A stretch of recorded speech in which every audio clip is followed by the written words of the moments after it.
intro in terms of what's going on with us lot, and then we're going to move to the farmers. So we've got Ed and Andy this evening. We've got sort of 5 main themes that we want to really talk about.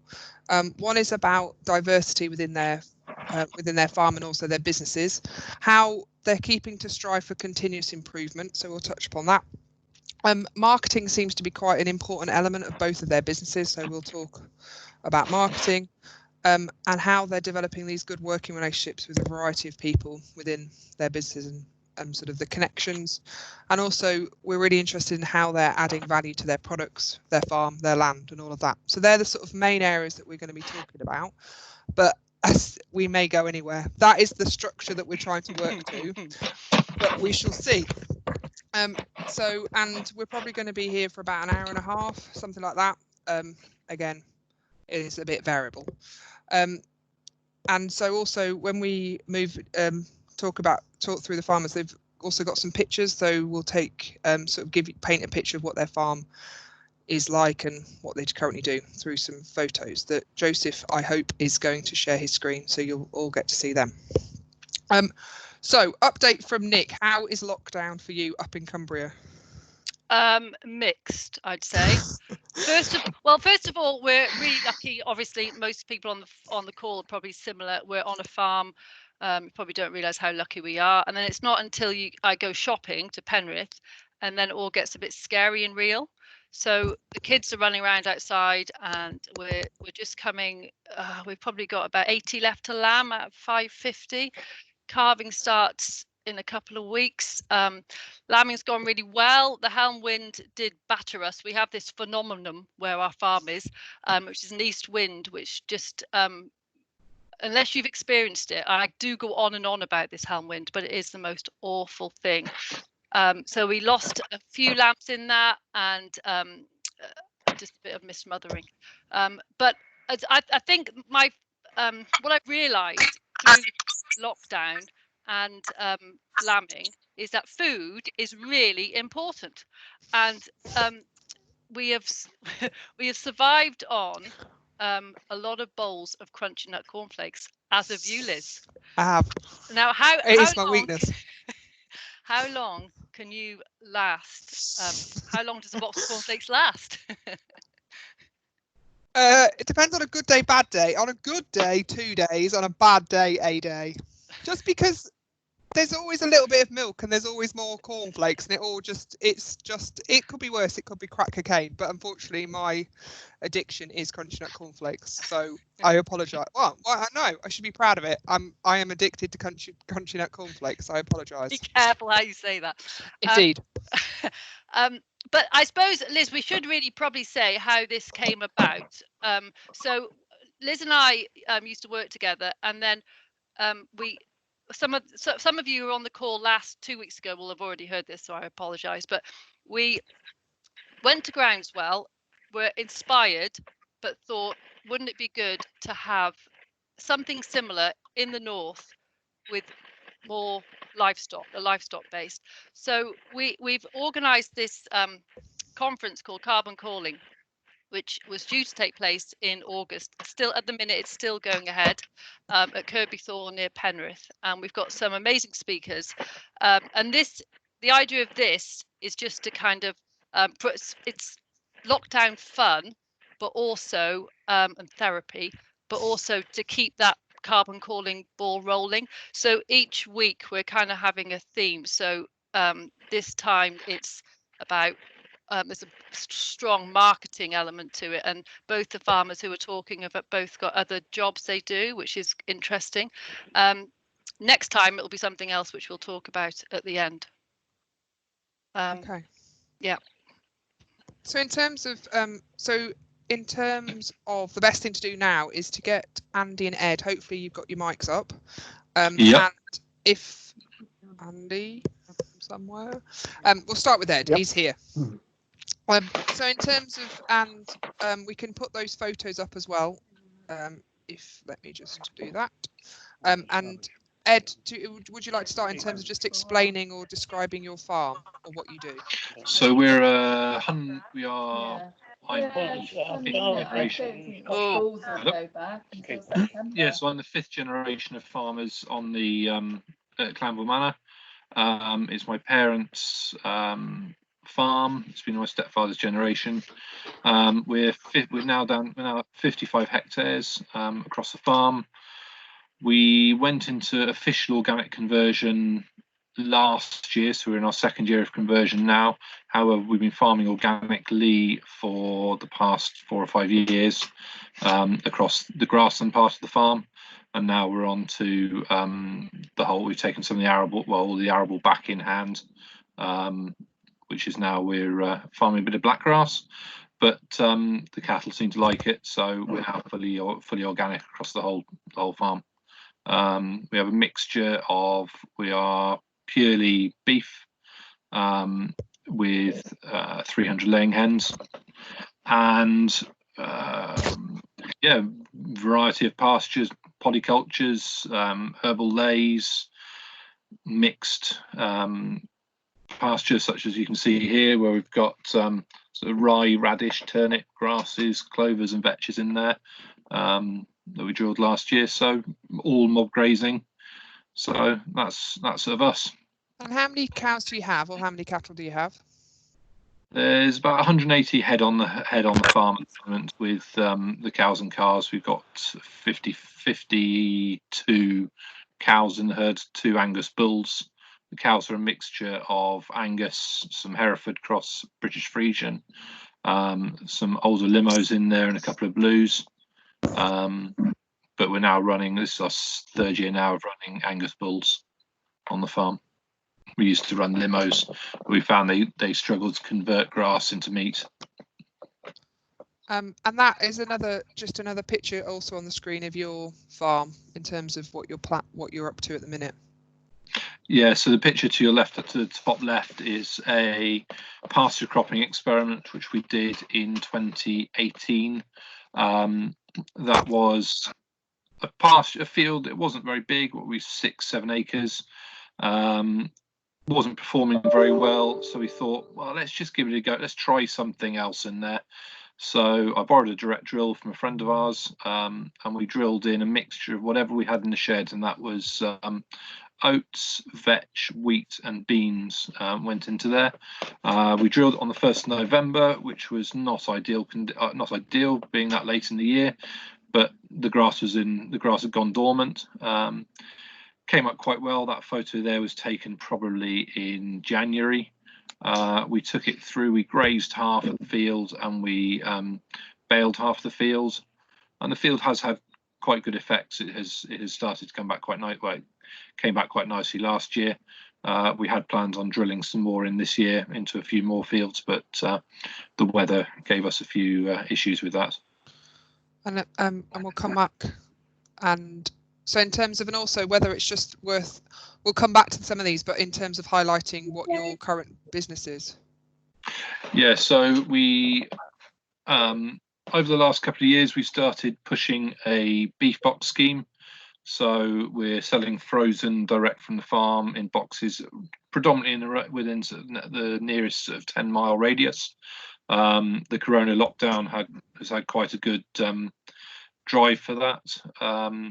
We also do pastured eggs, so we have a mobile, literally a mobile home, which we converted into a chicken house with roll-away nest boxes, and that moves around. Here you go.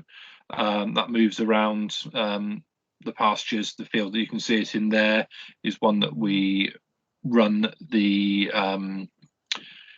So it tends to be our sort of like it's our orchard paddock, so it's about 2 acres, and we just run cattle in there waiting to calve or sort of sick, lame and lazies. So the chickens haven't been in there for a while, so it needed a bit of an injection of nitrogen, a bit of a scarify. So the hens are in there. The eggs, we started off selling eggs through a pack house. Unfortunately, that packer went bankrupt middle part of last year. We used to sell under the brand of Birds and Herds. They went bankrupt, and so we were left with a mountain of eggs, 300 chickens, keep on laying eggs, and nowhere to sell them to. we're in the process of building a sort of a freezer room, sort of all ply lined and to environmental health standards. So we very quickly applied for our egg packing license to be allowed us to pack eggs in there as well. And since then, we've carried on to sell to some of the butchers that take our meat, plus a local estate to take the bulk of our eggs, which also happens to be the same estate that I work at. Ed, could you just explain how many days after, when the cows have been in a paddock, how many days after do the chickens follow? The chickens can follow anything from sort of 4 days behind to they can be a month behind. It has different benefits. If you put them right up behind the cows, they can they do a good job of eating all the grubs and fly larvae in the cow muck, but it is quite a time-consuming task of moving them that quickly up behind the cows, especially when we're mob grazing earlier on in the spring, and we're trying to push around the fields quickly. As you can see, we have the electronet around there, and then we move the house inside that electronet. The house moves daily, but the net can move every sort of 5 to 7 days. So they are following behind, but even a chicken will still attack a cowpat that's been there for 3 months with same ferocity and still finds grubs, etc., underneath it. However, some of those are more beneficial worms that we actually want in the ground. How do you tell them not to eat those ones and eat the other ones? I keep on trying to, but my chicken language just hasn't hasn't got there yet. They will spread a cowpat out into sort of in the area about a square metre. We run a variety of different colours and breeds of chickens. That's partly due to when we were doing the birds and herds, what we were looking for something different, something to sort of set us apart. And so we had Aracanas,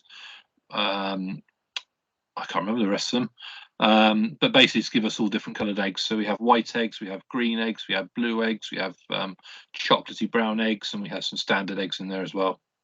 So Ed, just going back to the cows. So you're fattening your cattle totally off grass. Totally off grass, yeah. We're going through PFLA certification at the moment. And how often are you moving them? So the ones you can see there in the field they're moved twice a day. First thing in the morning, and then sort of last thing sort of 6 o'clock in the evening. They're moved across into the next paddock. And are you doing that yourself, or have you got some fancy system to like move, sort of electronic? I would love to say I do it all myself on the farm, but I don't. I'm very lucky to have a stepfather who's still farming and is doing. He does the bulk of the farm work. We're experimenting with back latches at the moment, but we are looking at another system, which hopefully should make life a bit easier for us. But that's still in development at the moment. Brilliant, thank you very much. Great introduction. So Andy, just 2 quick questions before you move on to Andy. Okay. What age and spec are you finishing the cattle to? We're taking them up to. We are aiming to finish our cattle across a 12-month period to allow us to sell through the boxes. Some of our cattle are going over 30 months. We've had some of the runtier ones which tend to take a lot longer to finish at sort of 45 months. We sent 2 on today to a neighbour who has taken them on they went at 25 months old today. What was the other question? Sorry. Specification. Yeah, spec. They tend to go as R4L. We're a bit less picky than some of the 3-lettered abattoirs as to our grade when they're finished. To our sort of eye, that's when they go on, because we're producing them for ourselves. We've got a bit more leniency in the process. Nothing goes off unfinished, but they just take a bit of time. Longer. And two quick ones in relation to the chickens. Do they stay in the mobile Yeah. home all winter? All year round, they're out at they are in the well, all year round they are out at grass. We just carry on moving them. During the winter, we tend to target them, a couple of them more in closer in fields, for ease of management. Some of the sort of drier fields that we've got, but also any fields that we sort of feel locally need a good injection of nitrogen through the winter. That's where they go. Cool. And just last one quickly on the chickens. Do they receive any grains? Yes, they do. They do still receive a grain.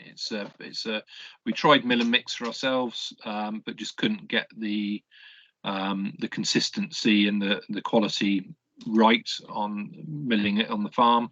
So we now have a commercial blend that comes in, and they're fed that. Although I like to think that they use less grain, well, less feeds than they would if they were purely sort of not out at grass, because they're always on to fresh pasture, and you can always tell where they've been by the amount of sort of like prunage that's gone on. Thank you. So Andy, hello and welcome.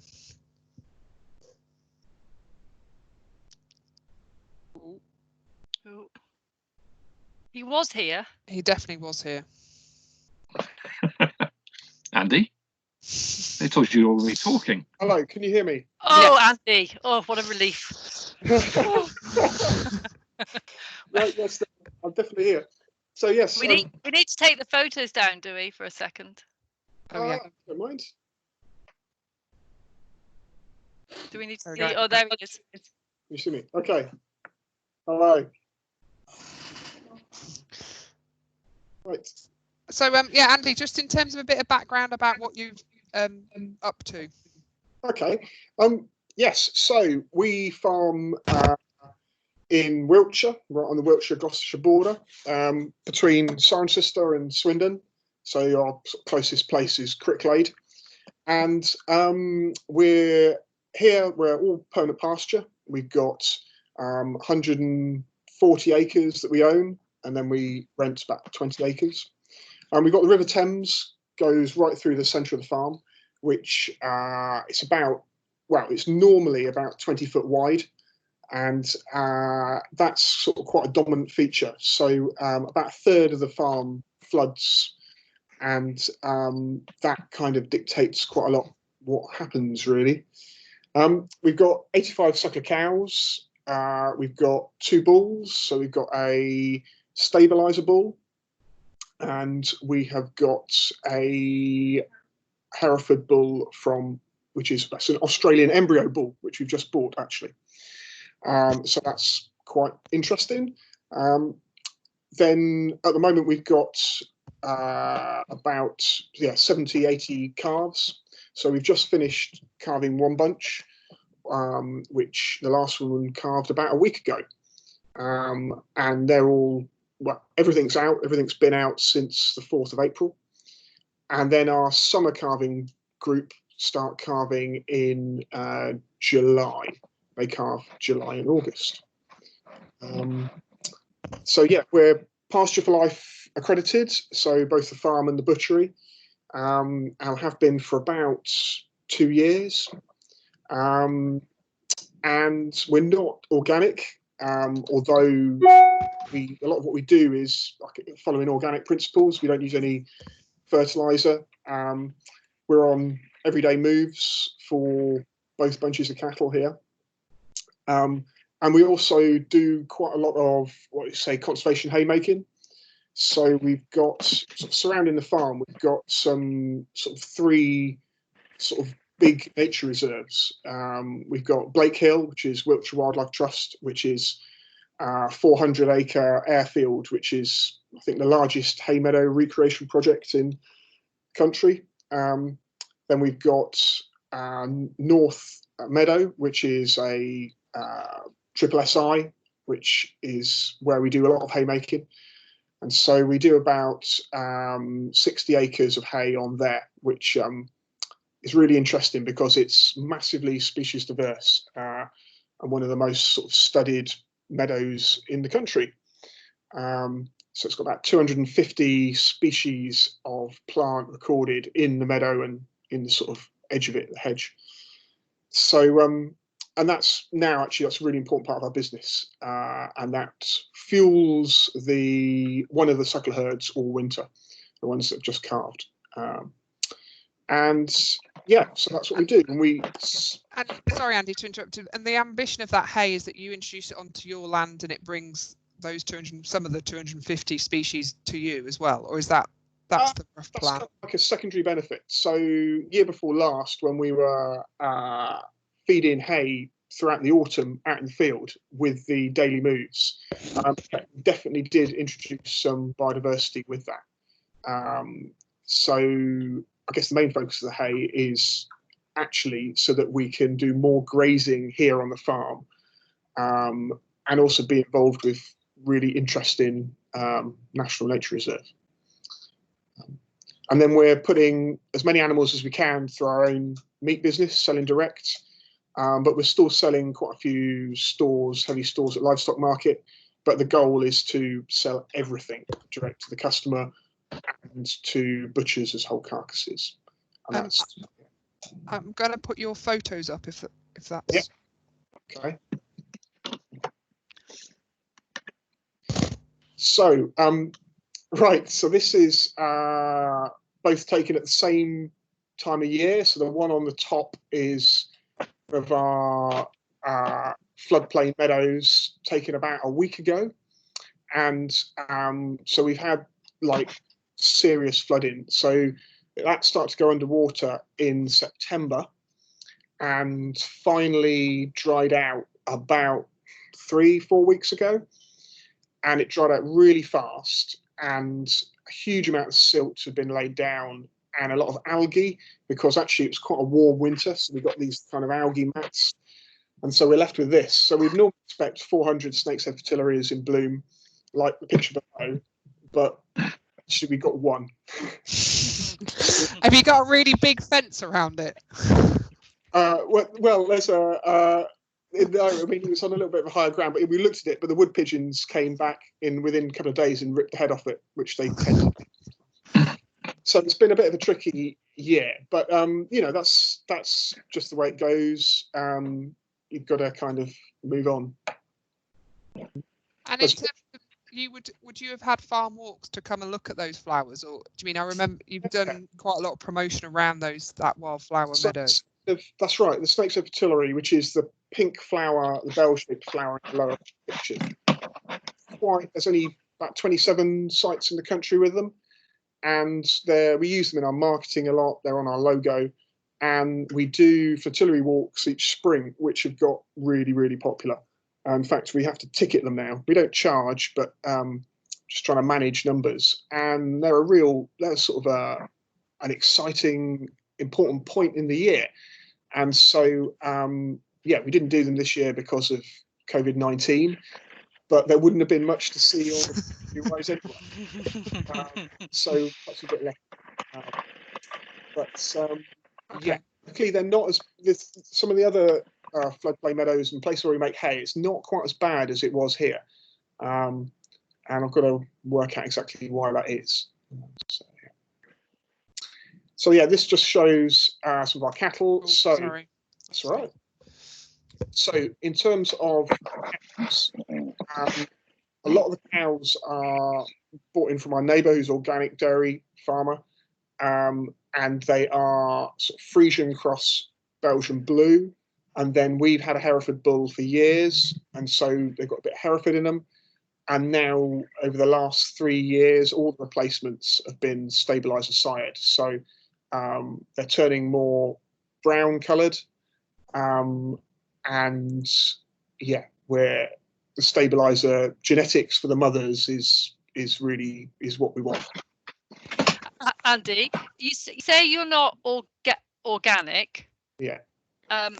Is there a reason for that? So, yeah, so bizarrely, so North Meadow, where we get a lot of hay from, even though it's got that diversity, it's not organic. So they spot spray for some docks, and so that we couldn't use that hay and be organic. We also do some contract grazing for neighbours around. So we've got a lot of equestrian neighbours, and they'll suddenly say, "Oh, I've got a field full of too much grass. Is there anything you can do about it?" So because we're all rigged up with electric fencing, we can instantly turn up, walk the cows down the road, round to their place, plug into their water. So they don't actually know I've sawn into all their water pipes and put taps and tees, but it doesn't matter. So we can instantly go in and can extend my rest period, sometimes about to 10 days, 14 days, by picking up local grazing. And they're not organic. So that kind of links me to when we spoke about this a few days ago, but organic, regenerative, what are your views? What's in your head, what do you think of as regenerative farming? Shall I go first? Or, yeah, I don't mind. Yeah. So, I don't think we've got any other option. Is the truth in it, really? So, to me, it's about sort of building regenerative. It's all about building capital, and so that's whether that's your soil capital, your biodiversity capital on your farm, but it's also about, I think, social capital. Making those links with customers and the food chain. It's also about financial capital, because you can't do any of those other things unless you're actually making some money. And then, I think it's looking at the other sort of farmers that are interested in this. So it's sort of regenerating yourself to some degree. So therapy. So having some energy and some enthusiasm, and getting that by talking to other people, joining networks, finding out tools and stuff you can do. And in the pasture for life side of it, so I've got so last week there was a lot of talk about hemp pants. So whenever things came up that sounded that's Nick's fault. Josh waved at various points. So within pasture for life, there's a thing that very good friend John Meadley said, which is about the gift economy. Now that might sound a little bit hemp pants. It's props. It's this kind of the idea that Ed's just drinking beer. Sort of free with their water. Okay, I'll let you off. And this Sorry, Andy. That's fine. Farmer to farmer learning. And so I think that is, for me, the regenerative thing is quite wide. And you can't do all of these things all the time, but you're trying, your whole goal for me is to try and inch all of these things forward. So the biodiversity, soil, social, financial, and the self a bit. But yeah, anyway. Well, James Evans, I don't know if he's on, he'll be very proud of those hemp pants. Ed, they might not fit. Ed, your thoughts on the kind of word regenerative? Regenerative we discussed earlier on the week. Sustainable is sustaining something that's as it is. We are regenerative. We are regenerating the land. We are aiming for more carbon capture, more sort of CO2 lock up into the ground, building our organic matters in the ground, because it has dual benefits of locking up more carbon and also allowing us to grow more food, run more cattle, make more pound notes at the end of the day. But yeah, we're regenerating the land, and as Andy just said, the network that is sort of growing through this is generating more. It's a background swell. It's a ground swell, as yeah. A very good event sort of has the name of. There's much more communication between. I feel there's much more communication between farmers in the regenerative movement than there is in sort of the wider, more mainstream agriculture. Sorry, Ed, to interrupt, but do you mean both of you have got all of these different layers to your business, haven't you? So you have a lot. It's quite diverse in terms of your business. Is that important, or did that come as a consequence, or I think it is important. you've got Joel Salatin who talks about stacking enterprises. You can't keep selling out a product such as grain straight into the merchants, or finishing beef and sending it straight out is very much market dictated. If there's a big slump in the market and you're sending all your cattle off to one finisher, you're in the proverbial. But if you've got more layers and more diversity, such as with the eggs, with processing the beef, with selling carcasses, you've got quite a good diversity there. Not all of them are ever going to be fully up and making money, but they all benefit the whole. It's a holistic view of management. I have some quick fire questions for Andy. I'm conscious I didn't get a chance to about what he's doing, so I'll fire one or two out. For your daily moves, Andy, how many are you running together, and how big of an area do you give them? So the bunch that I'm personally moving daily is actually got 75 in at the moment. So that is 40 cows, 35 calves. They're coming up for weaning in probably about 2 weeks. And so at the moment, the grass growth was, so when we went out the 4th of April, it was a bit risky. So I was trying to get them out as soon as ground conditions allowed and wanting to give them a much bigger area. So they started off on probably an acre and a half, and that I ratchet that down as the grass is growing. In an ideal world, I'd be going into welly high grass at this time of year and leaving plenty behind. I'm actually going into a little bit less than that, but the grass is growing, and we've had 13 mil of rain today. We had an inch 10 days ago. So I know that growth is going to explode. So I vary the paddock sizes. I try and I'm got semi-permanent dividers down quite a few fields now, which me and the kids have been putting up. And so I vary the paddock. I don't do a huge amount of measuring, but I know the mob weights, Sorry, it's my sister. Anyway. She's an artist. She looks like Brain from Thunderbirds. Carry on. So it's variable, is what I'm saying. Just on that as well, what was your management beforehand, and what's the biggest difference you've seen compared to what you previously done on the farm? So when I moved back here in 2012, everything was set stocked. So there were 2 herds, and quite a few of the fields didn't have any water troughs. So it was not uncommon for cattle to walk 300 or 400 meters through 3 fields back to a water trough. So there's some Google Earth pictures of these radiating lines in the farm radiating out from water troughs. And it's really interesting. So one of those fields I managed to get into my platform this week year, and that dry summer of 2018, we got those rescue areas. Where's this maths from? And so we've actually seen the bare earth sort of recolonized. In fact, it's very difficult in some places to find those channels that have been made. Just given a rescue period, but vegetation. So that's been good.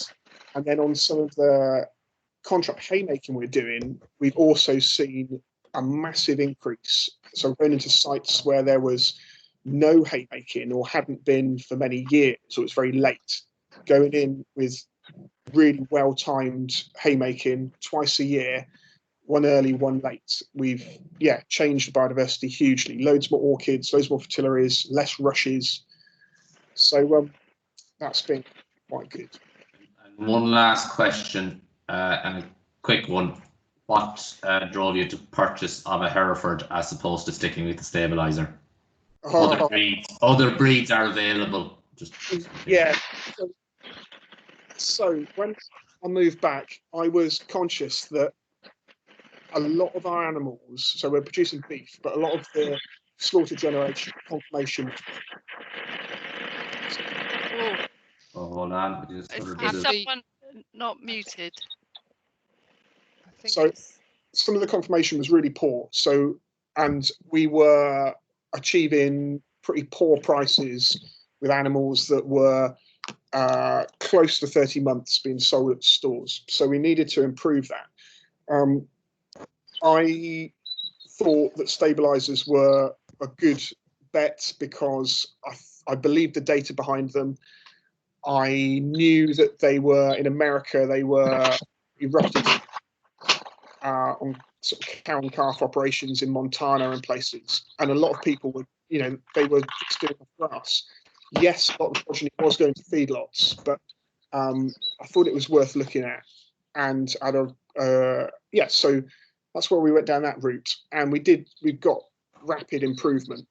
However, my uncle didn't, I wanted to go completely stabilizer, but we had a family meeting. There's 6 partners in our business, and I was outvoted on shifting away from Herefords.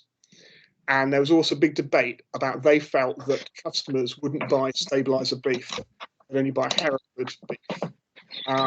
So we kind of accommodated, and we've got a Hereford bull, but it is very much a terminal sire type of bull. And he arrived about a month ago, so we'll see what he does. And he's got proven meat quality genetics, which I think are really, really important. So I'm really intrigued to follow the 6 partnership question or statement. So in terms of, we haven't really talked about your meat side yet, but in terms of how have you managed to push through quite a lot of your changes with that level of, I was going to say interference, but support? Yeah, so no, I'm incredibly lucky that so there's so I live at Waterhay Farm and my uncle lives in the farmhouse. We live in the bungalow. So there's him and his wife in the partnership. There's myself, and then at the farm I grew up on down the road is my brother. I think he's on this call, and my mum and dad. And so it's one business, 2 farms, and over the last, I guess 8 years, we've so I came into partnership a year ago, and so we've had family meetings. Some things I've just done and sneaked through. Some things we've had a lot of debate about. I must admit, sometimes it frustrates me that we have to go through 6 people and things can take a long time. But then other things that I did think would be tricky sort of sail through. So, I'm very fortunate as a family business to come back to. But yeah, it can be a challenge. Different people have got different priorities. But me and my brother work together really well. We've got the same objectives, and so we're a really good team. We can normally convince our mum, and that's half a year, 50% of the partners. It's really important, yeah. And but no, we get along pretty well. It's like any family. You're not going to agree on everything. But the breeds of cattle was a real crunchy one, which I hadn't quite expected. Okay, thank you. So I just wanted to expand on that. And so in terms of if we just briefly go back into for Andy, just to talk a bit briefly about your meat side, and then we'll move on. I'll put this back up, and then we can just have a quick look through. So that's doing in terms of if we're thinking about marketing or how you're marketing that product, I suppose. Yeah. So essentially, we are selling direct to the customer. We have a website. We have a MailChimp list. And so the most important. So just clarify what MailChimp is. Sorry. Okay, so it's a program online that allows you to compose emails with pictures in and send them out to a group of people. And so the most important thing is to get hold of potential customers' email addresses and then we can send them an email. It's direct. You put their names into the database, and it says, "Dear Liz," and tells you the message. And you can do quite a lot of things with MailChimp in terms of analytics. So you can see who's opening your emails, what time they opened them, what computer they're using, where in the world they are. Huge amount of information. And if, all of us are signed up to email lists for companies we like, and they're getting all that information back from us. And it's free as well. So we send out emails. We don't send out that many of them. And we try and run things in a bit of a cycle. So at the moment, we're doing 2 cattle a month. So I send out an email about 3 weeks before they're ready, and try to get this list of boxes and choices, and people email back and they pay on collection. So we try and do everything from on-farm pop-up shop, and we do an hour at my brother's and an hour and a half at mine on Saturday morning. Try and do all the meat in those really tight timescales. That's what we did do. However, we've been forced due to COVID-19 to kind of move online. So I built a web shop about 10 days ago. And hang on, Andy, just stop there. You built a web shop.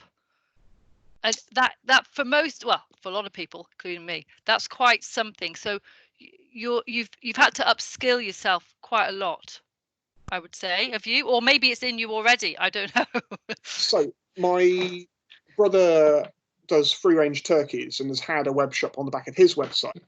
Yeah. So we put a bit of beef on there, but it got a little confusing. So I basically used the software that he used, and I use Wix for my website, which is it's pretty easy to use, and paid £5 a month for a web shop function, linked it to PayPal, and off we went, and it went really well. And so the plan was to try and move customers really from sort of casual email to ordering online.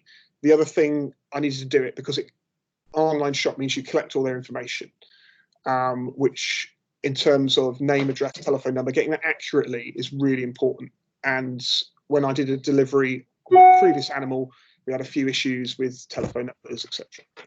So we 3/4 of the customers, between 2/3 and 3/4, ordered through the web shop, so it was a great success.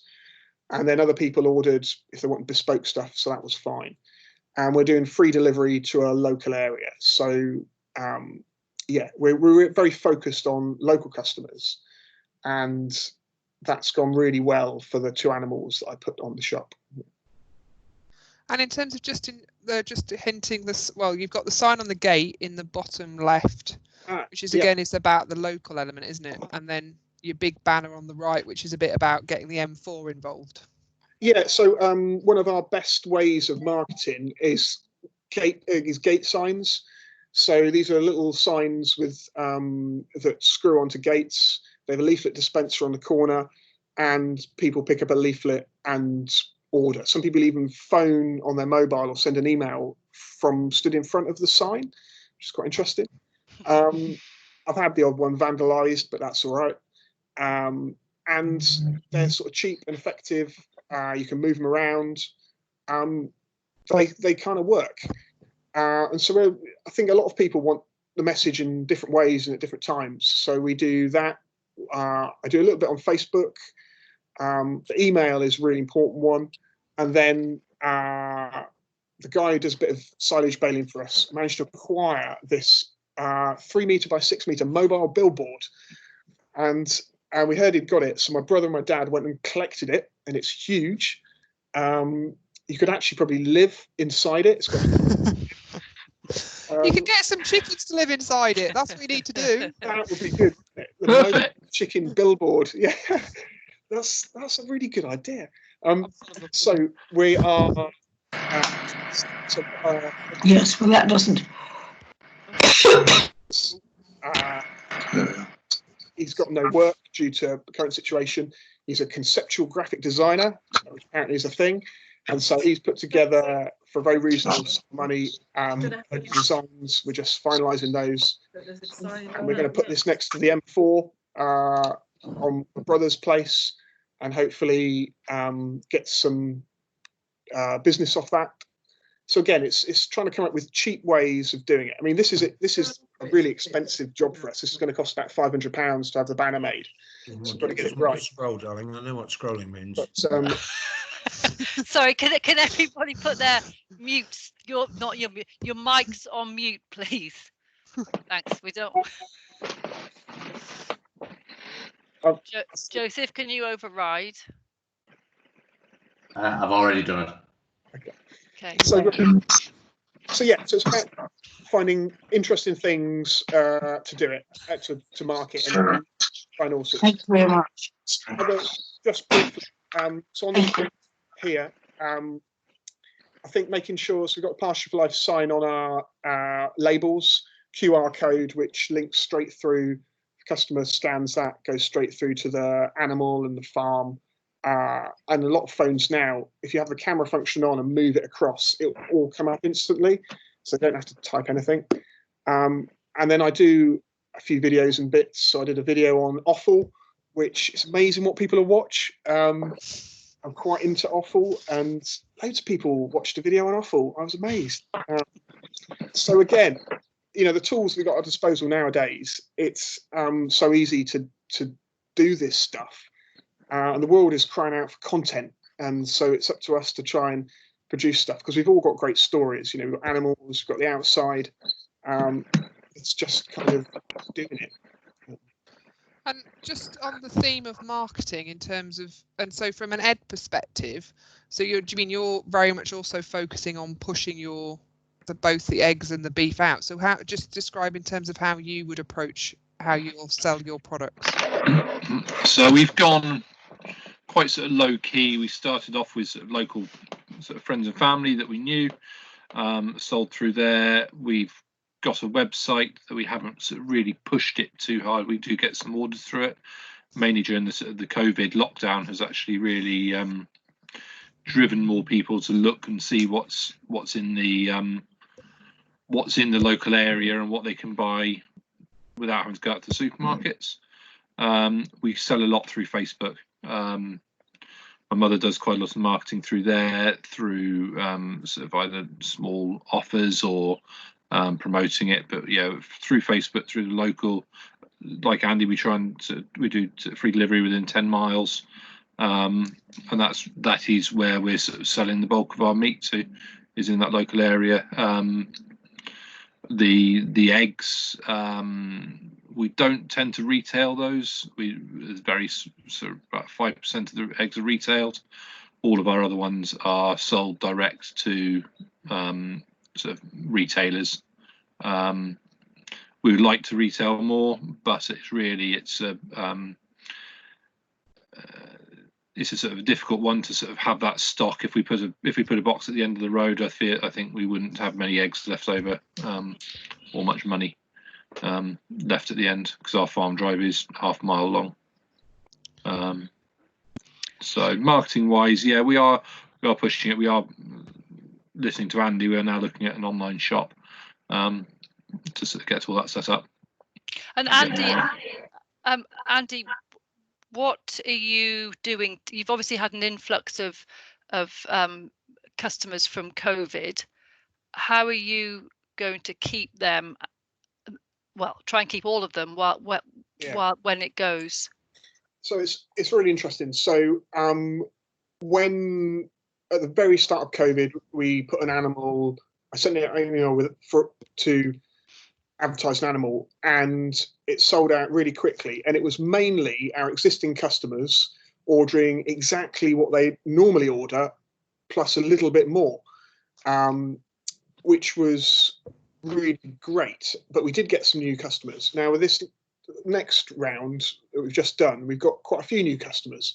So it's a case of so there's been a little newsletter going out with the box of beef, and to try and do all the things that super.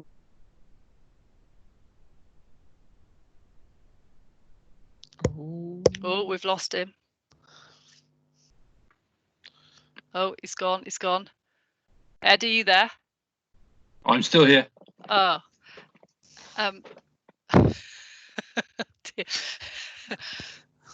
Ed, can you just talk about maybe your plans for the future with your eggs, because you're thinking about expanding the egg business, aren't you? Yeah, we built one chicken house, which is a mobile 38-foot mobile home, which made its way to the farm at 4:30 one morning along the main A road. And it's all completely converted. We're now looking at, we've looked at some commercial ones that you can buy, mainly from the Netherlands, but unfortunately there must be a lot more money in eggs over in the Netherlands than there is over here. So we're now looking at producing our own mobile houses, sort of following all the things that we learnt through this one. We've now got automatic doors on this one, which makes life a lot easier. Not having to go out and chase them around in the night, make sure everything's in, especially during the summer. We've got automatic nest box excluders, so we've got much cleaner eggs. Nipple drinkers. Our next thing is to start putting automatic feeding in there. Everything just to try and reduce the amount of daily need that there is in those houses, to reduce the time scale, the amount of labour costs that there is in producing those eggs. If you look at the moment, I suppose if you looked at it on a purely eggs production basis, it would just about wipe its nose. But if you look at it on a much larger basis of the benefit to the land and the targeting that we can use with the chicken house and the benefit to the cattle, we haven't wormed now for 4 years, despite doing worm egg counts. We haven't got worms. That is also partly due to the 60-day rotation that we aim for, to break any sort of parasite cycle. But yeah, we now want more hens, with demand that we're getting now for the eggs and the demand that we're getting from the estate. I'm looking to try and, well, as a sort of partnership, we're looking to try and get up to 1, maybe 2 more houses. So it takes us to about 900 hens if we can. Wow. Over the next year. Have we got Andy back? Andy, are you in the room? Yes, I'm here. Well, just as you joined, Andy, I have a few questions on the marketing side, and I think both yourself and Ed can answer. So I'll just start at the top. Frozen boxes, how are they perceived, as assumed that fresh was preference for people if you're selling frozen? Andy? No, Ed is frozen beef. Yeah, we sell frozen. I suppose there are some customers out there who would prefer to be able to have sort of a joint straight away, because we sell beef boxes, and we aren't forward selling those animals. For us, it gives us that sort of certainty that we've got it there in the freezer for the next 6 months, to sell it out. And most of the customers, once you explain that there isn't a degradation of quality, because at the end of the day they're going to end up putting it in the freezer for their period of time. It's got all the dates on there. They can see when it was killed. They can see how old it is. We haven't had any kickback on sort of frozen as in boxes. It did allow a friend of mine down the road who does a similar beef box scheme, that when all of his sort of competitors had sold out of fresh meat in their what they had already killed, he had plenty of frozen that he was expecting to sell over the next few months. He sold out in a week, sending up to 90 boxes a day out. Yes, like I say, there are probably some people out there who don't want frozen meat, but I think the public perception has now changed, that they are now willing to accept it if they're looking for more quality product. Well, the next one's probably for both of you. I can start with Andy. And there's kind of 2 separate questions, but I think they both relate. How do you configure your boxes, and how do you both achieve carcass balance? Yeah, it's a good one. So I do a cook's box, which is 10 kilos and slow cooked kind of stuff. Do a family box, 2 joints, 2 packets of stewed steak, 2 mince, and some quick cook steaks. then they were just for 2 box, which is really aimed at 2 people and sort of meal solutions, and that's got some steaks in. And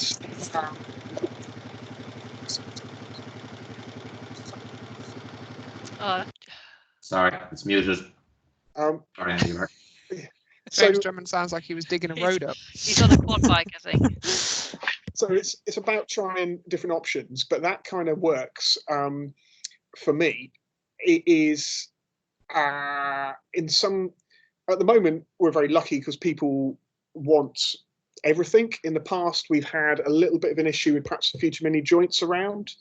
Although people at the moment want lots of mince, and that's really tricky. So at the moment, I control that by, on the website, you can only buy extra mince if you buy a box. You can't just buy 12 packets of mince because that gets really tricky. What we can do is I've put cull cows through before, minced, well, 70% of them, and then that gives you extra mince to kind of balance out the rest. I also, top rumps, I tend to put from summer onwards into charcuterie, and then we sell a lot of bresaola at Christmas. Other times of the year, people don't really want it, but at Christmas they're willing to pay. They're willing to something a bit different. So you do have to keep an eye on it. I now know as we process an animal, so we do everything in batches. So, for example, we'll start cutting these 2 animals tomorrow. We do that Thursday, Friday. As everything's fact packed, it goes into a spreadsheet, so we know what we've got. We know the live weight of the animal, the dead weight of the animal, and so you can predict forward what you're going to get, and then you can plan how many boxes of what you think you're going to get. I then put these on the web shop, and then that helps you control the inventory. But it's also always good to know what price per kilo your retail, what you're selling your steaks at, for example, and make sure in your boxes that you're not selling your boxes too cheap, or you're not actually selling them for more than what individual cuts would cost. But I think for me, it works to try and sell things as a box because it does allow me a bit of flexibility. And I like selling it fresh because it means, so the animal's cut up, it's vacuum packed Friday, it'll all go out delivered Monday, and then there'll be a little bit in the freezer, but not very much, and then the next cycle can happen. So for me, it helps with cash flow, it's just something we did from the start. But I think you also mentioned the other day, which is about using someone else's infrastructure, isn't it? That's part of it as well. It's not that the investment in big freezers or isn't on your farm per se, but yeah. So we started out when we started doing the beef. We were very keen. I was very keen to not spend any money, really. So we got to do all the packing and cutting, which was fine. We had to do more labelling because his labels weren't great. But my brother does free-range turkeys at his farm, so we had 2 chillers and a converted milking parlour, which we did turkeys in. But they were only used for 2 weeks a year maximum. So talking to our EHO, we kind of moved into there doing the beef, and that's worked really well. And actually, it's turned out that our butcher, talking to someone today, has put his prices up for packing 20%. He's just jumped. Wow. So it's costing my friend about £600 now to have an animal killed, butchered, and packed, which means that our doing it on farm is actually just a little bit cheaper than that now. Andy, can you just explain how, well, first of all, how you're continually every month, or did you write down what you need to improve on all the time? Do you do an animal and then can you just tell that story? So with that's right. So it's trying to keep organised, and I do struggle with that a bit. But with I am involved in my brother's turkey operation, and that's on a yearly cycle. So you have to write down your improvements in December because you'll have forgotten them by November the next year. So we had a reasonable good system of writing those down, having a bit of a debrief, and then making sure they happened. So we tried to do the same with the beef, and that's worked quite well. And there's things you can use. So I've been using Trello, which is a little online app of sort of virtual pinboards, and you can share them with other people. And so that helps me keep track. And so each cycle, I'm trying to improve it and get a bit more efficient and make sure that we that product quality is, always improving, really, because that's really important. We have another question. What I'll do as well is I'll do a slight plug on the HDB website. There's a load of tools and resources and calculators for breaking down carcasses, and they're free, so I'm sure Andy used them. But going to Ed, we do have a question. Do you need egg packing room or specific regs to follow to sell your eggs? Yes, you do. Where we're selling off the farm as to retail outlets, in the quantity that we're selling, we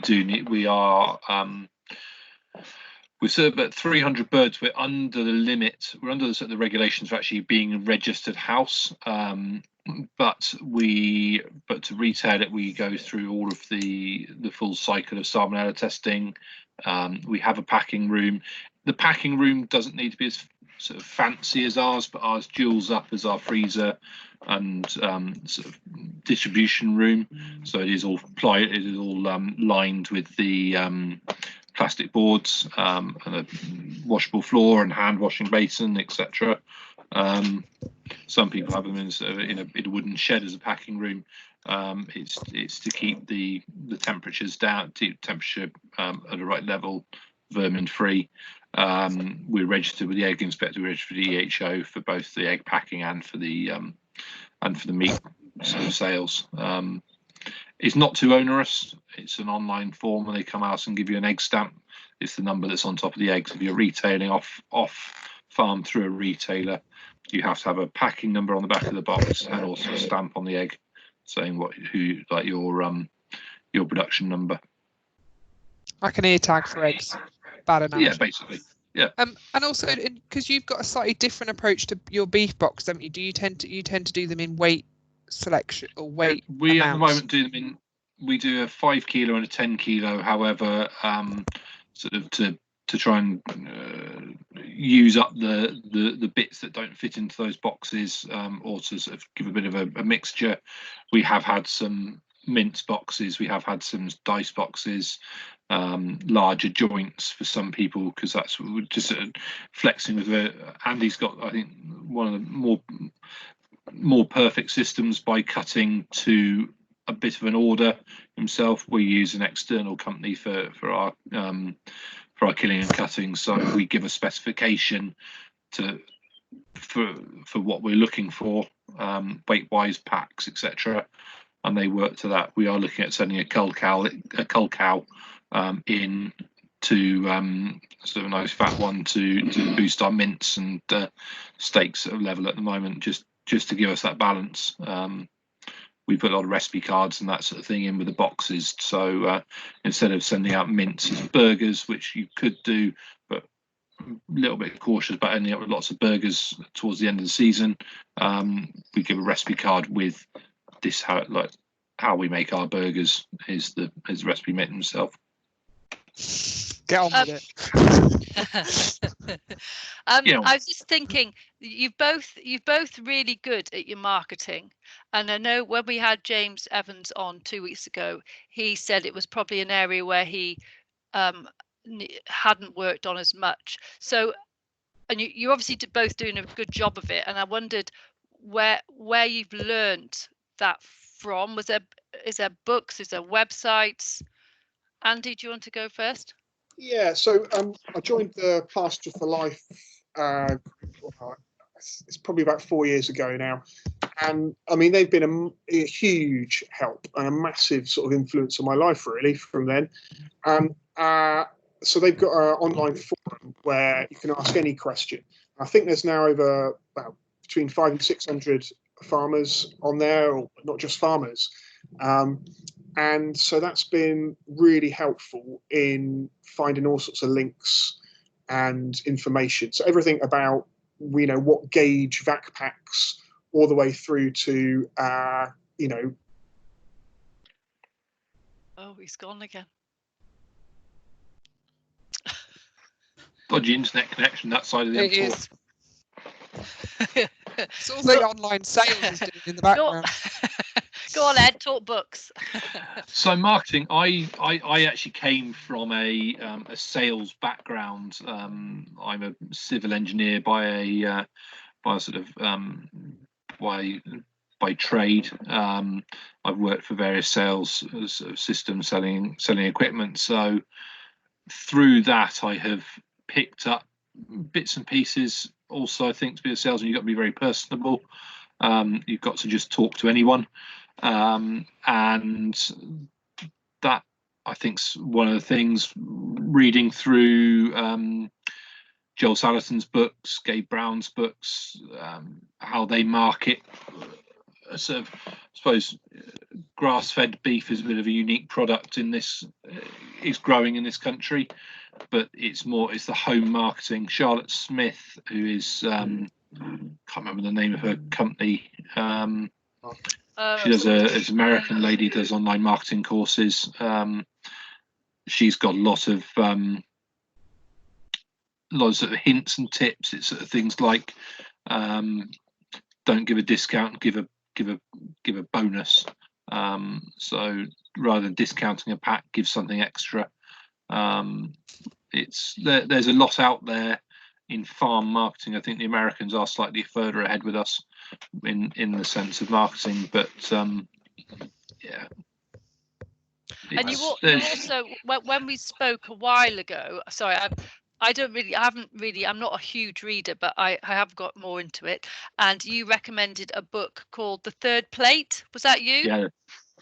Yeah. The Third Plate is a book by Dan Barber, who's a chef in America, and it's sort of it is one of those sort of epiphany books, for want of a better word. You start reading that and you sort of realise why we do what we do in regenerative farming, and how he's gone through his journey through sort of like learning about regenerative farming from his grandmother, and then through as being a chef, and how that sort of works through. That is a sort of a key book in my armory, and I've got 3 copies of it now that are lent out to various people. Another one is Dirt to Soil, which is Gabe Brown's book, which talks about sort of regenerative farming as well. And I'm also interested in terms of how, from a marketing perspective, but also when you're talking to customers and people who come in to buy your beef and eggs, how interested are they in what you're doing on the farm? So does it all start to tie in together? Are they searching that out? Or I think when you start to people are sort of looking for local, I think when they realise that they're there on the doorstep, when you start speaking to them about what you're doing, how you're doing it, they sort of pick up on, I've heard about herbal lays, and I've heard about this, and I've heard about that, and you can sort of get them hooked quite quickly. Mostly have heard about it in the Archers. yeah. My stepfather can get someone on the hook for hours talking about regenerative farming. He seems to have read every single book there is under the sun on it. We both sort of bounce all these different ideas, and it's how we sort of get that out to the public, and how we as regenerative farmers sort of promote that to the wider public as supposed to be the third way. You've got your staunch organic, and you've got your staunch sort of grain fed and full. We're at the bit in the middle. And so in terms of that element of communicating to the public and getting that message out is quite part of it, isn't it? It's part of the story that one without the other doesn't make sense. You've got to get it out. Yeah, and a picture tells 1,000 words. We do a lot of sort of we need to do a lot more photos on the website, photos on Instagram and Facebook and Twitter, just to sort of push what we're doing this week, toying with ideas of sort of like virtual farm walks as to what we're doing. We found from a nature point of view on the farm that we never had hares. Me growing up here on the farm, we've never seen hares on the farm. I think we've now got 2 or 3 couples on the farm, partly due to longer grass lengths, that they've now got somewhere to sort of hide and live in there. We've got more birds, more flowers. The landscape is sort of changing on the farm, all for the benefit of the general public, what they can see. And do you have an image of or a vision of where you want to get that farm to? I described it the other day as flocking bumblebees. I'm not sure what the collective noun for bumblebees is. Flocking bumblebees. But do you have an image of what you want that farm to look like?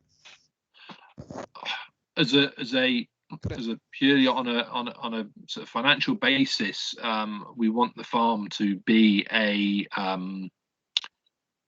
fully sustainable regenerative farm that allows us to support 2 families on the farm. At the moment I work off the farm because the farm can't do it. We want to be retailing all of our meat directly, but not to the degradation of the land that we farm it on. We're working very hard to build it up and working very hard on our animal welfare, so we sort of do everything we can to keep it all going. Yes, in 10 years I'd like to be on the farm working full time, hopefully on some stepfather, and growing the egg business, the meat business, alongside that. I think Andy should be back. So I have 1 or 2 kind of questions that came in on the marketing side, and kind of relating it back to your regenerative farming. So do either of you measure your organic matter, and if so, how are you doing it? And then kind of just adding on to that bit, then do you see the carbon you're sequestering, do you see this as a marketing point, or do you use it as a marketing point at the moment? I don't know if Andy is back. Yeah, so and I know it's too late, but we've started doing carbon measuring this year with Flag as part of a trial. I know we should have done it before, but so it is something, I think that it is something that's important. Whether we can measure it and whether we can be sure of what we're measuring, I'm not entirely sure yet. So I'm equally or perhaps more interested in looking at things like biodiversity and indicators that are showing that the ecosystem as a whole is functioning and is improving. So we do a lot of bird watching, bird surveying. So we've got our 100th species of bird about last month that we've seen in the last 3 years, and we're sort of in about over 50 species a month. I might get 60 this month, and so that's all useful data. And I think at the moment, for most people, it's an easier conversation to talk about some of those bird species and plant species than it is soil carbon, but we shouldn't shy away from that. So I wish I did know more about my soil carbon levels, and hopefully we will know a little bit more. But I also think looking at a whole list of indicators is equally important. I think that's a good answer. I think I'll ask this is an easy question for you, Ed. With the different kind of schemes that are out there, pasture-fed, organic, regenerative ag, are we in danger of confusing customers with all these labels, and are we in danger of diluting them all?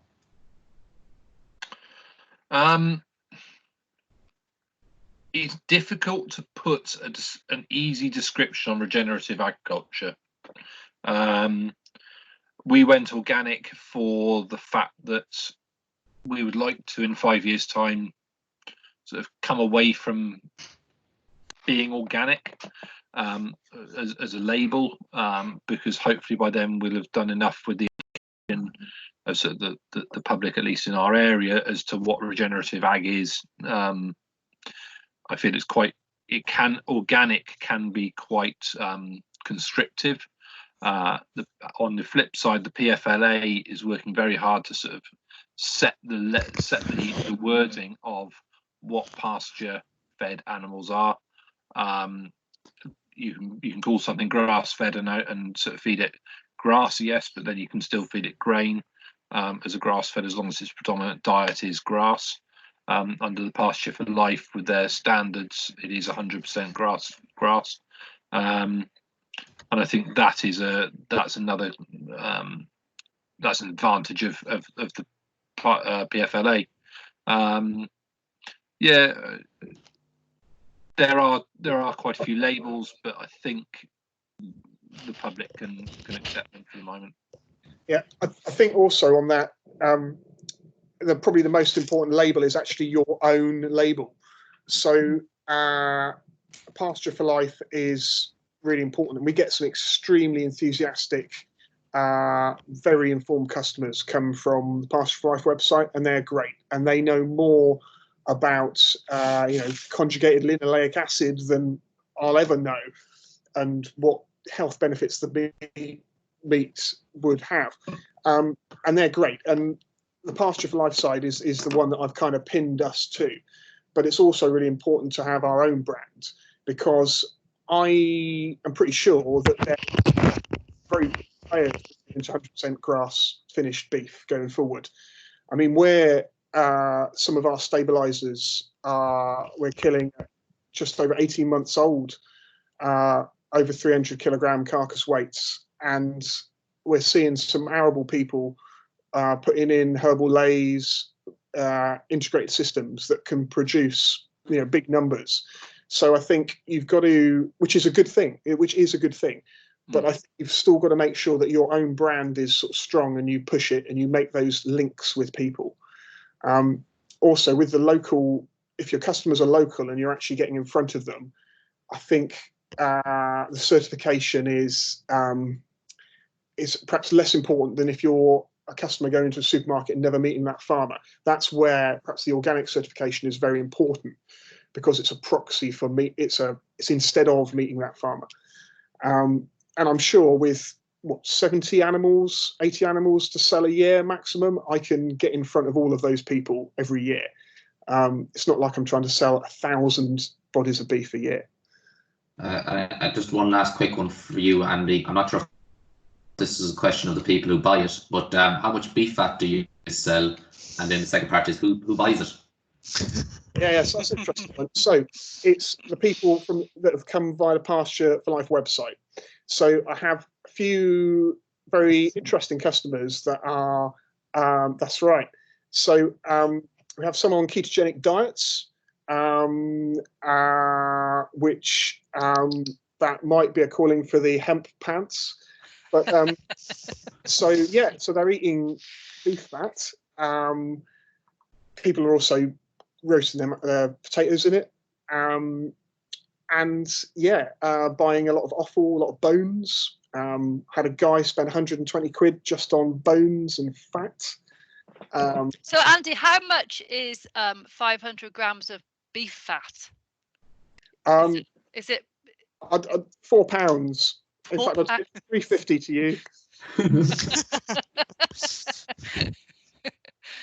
I'm just conscious of the time, and also we do need to fit in belts and butterfly walks.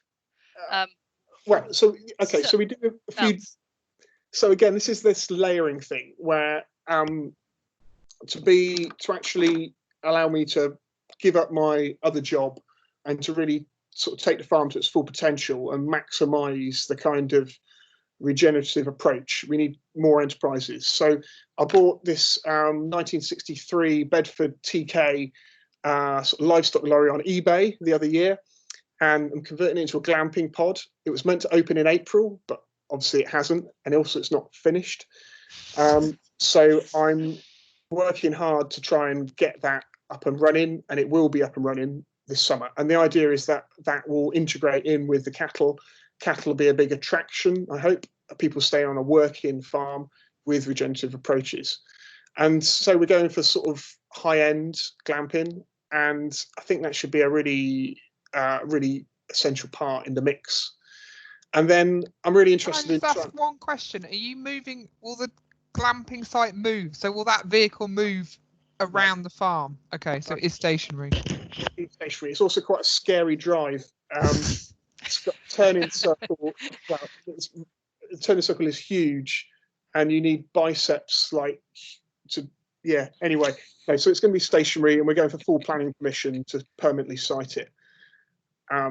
So we've got that sort of coming along, and then very interested in making best use of the animal. You'll see at the moment the leather trade is absolutely, they are getting rid of all their hides at most abattoirs. They're even charging farmers now for the hides to be disposed of. So I've done a few experiments getting some hides tanned as belts, but that's actually really difficult to get done, especially at the moment. But there is good money to be made in leather, and so that's something on the sort of back burner that I'm keen to make happen. So those are belts that you've made there. Sorry, I Yeah. Wow. Yeah. So we're sold out at the moment because I'm struggling to get the tannery that I've been using to tan anymore. They won't tan anymore at the moment, which is a great shame. So we're looking at a few other options. Okay. And the last one, just in terms of this Dawn Chorus. Yeah. So very briefly, getting people want experiences, the whole experience economy, and they will pay for experiences. So we like to keep our farm walks free because I'm keen to do that. We do often have big barbecue and charge for burgers, etc.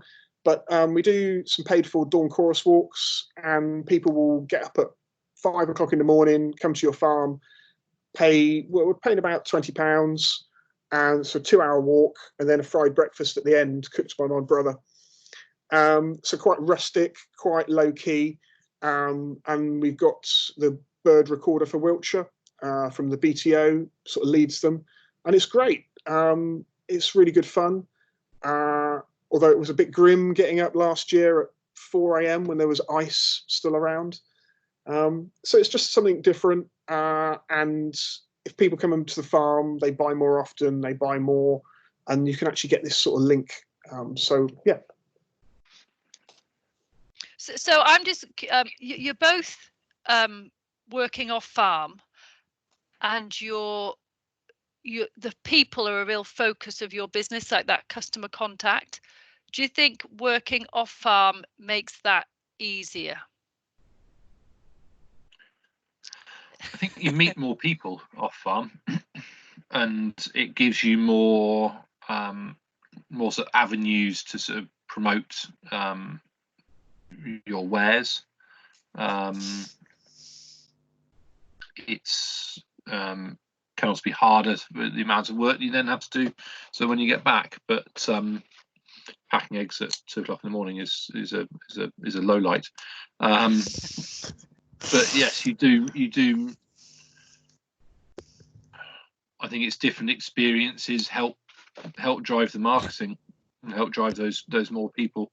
I think if you purely are on the farm, you are going to meet a lot less people unless you've got a farm shop to sort of get the message out there. But interestingly, both of you are driven to be on the farm more, aren't you? In terms of that's your ambition is to be there full time. Yeah. But but bringing life skills that you, I suppose, bring them back, I suppose. Yeah. Okay. Yeah. Joseph, any more questions? Sorry, apologies, I'll mute myself. Should pasture beef be able to compete price-wise against feedlot style beef, or to be honest, pasture against other systems?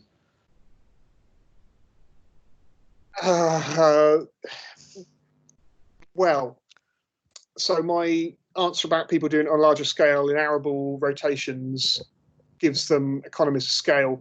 However, it would be daft to try and compete. The only way to make real money, I think, and be a sustainable and regenerative business is actually to have low costs of production and actually have a bit of a premium at their end. You have to have it at both ends, I think, to be a sustainable regenerative business.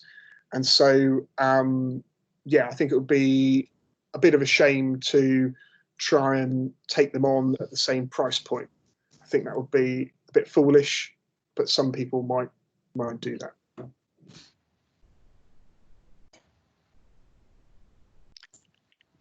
Okay. Any others, Joseph, or are we done? I'll pick out one or two quick ones because I'm conscious we won't get through them all. So I apologise if I haven't asked your question. I think this one's gone back to you, Andy. You say you're not using fertiliser, so what are you doing to get the grass to grow? Does it compost or does the algae help that's left behind after the flood?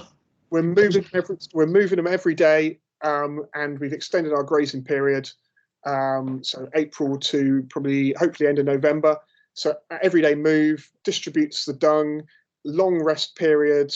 The faster you move them, the more you graze, the better the grass grows. It's like what's the word? A virtual circle. It sort of improves and improves.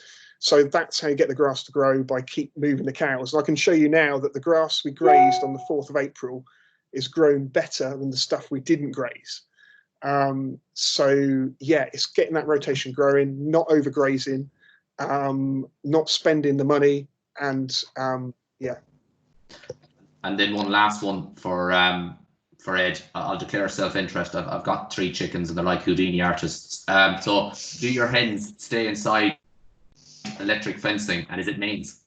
Yes, it is. So all of our farm is we have sort of ring electric fence around all the fields, run off a mains fencer back in the buildings, and then we connect just run a wire off the mains.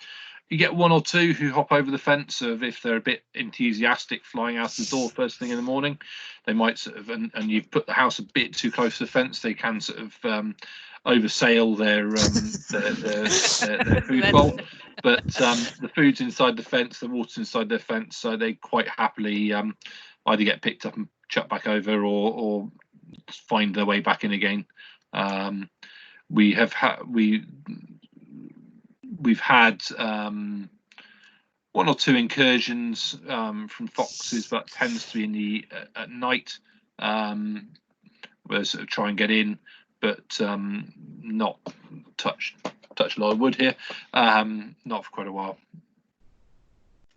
So yeah, they do respect it now. Thank you. Yeah, thank you very much. So really interesting. So the bits I've taken very much is these sort of layers of business, isn't it? So you're layering complementary businesses on top of one another, stacking businesses to get the biggest value out of what you're up to. And also that the importance of, from a regenerative perspective, is about how it's a very holistic element. It's about that communication. It's about engagement with community and people, but fundamentally customers. You wanted to sell the product ideally locally. So they're my main points, really. Yeah, and I think it's what Andy said before about the social side. One of the farmers who's on the call said whenever he speaks to Andy, he gets a warm feeling inside of him. I think it's a bromance. But it's that. I think you can clarify. I think you should clarify that comment, Nicola. What he actually said was, he'd always leave them feeling optimistic. No, it was a warm feeling. It was. But it's that social, that you know what you're doing is a good thing. And I think that's that's a good thing. So just I'd like to say thanks again to AHDB, who really let us be able to do this. If you, just a quick plug, if you don't receive any AHDB emails, or you may be being dropped off our email list because of GDRP, just send me an email and I'll help you sort it out, because lots of people have fallen off the list. And Liz, are we going to do this again? We've got plans, haven't we? Yeah, so hopefully again in 2 weeks' time. And the theme really for next time will be sort of talking to farmers who are more sort of trying to integrate livestock into arable systems. So so maybe min-till as well. So it's a bit more about arable systems, but very much also they are livestock businesses as well.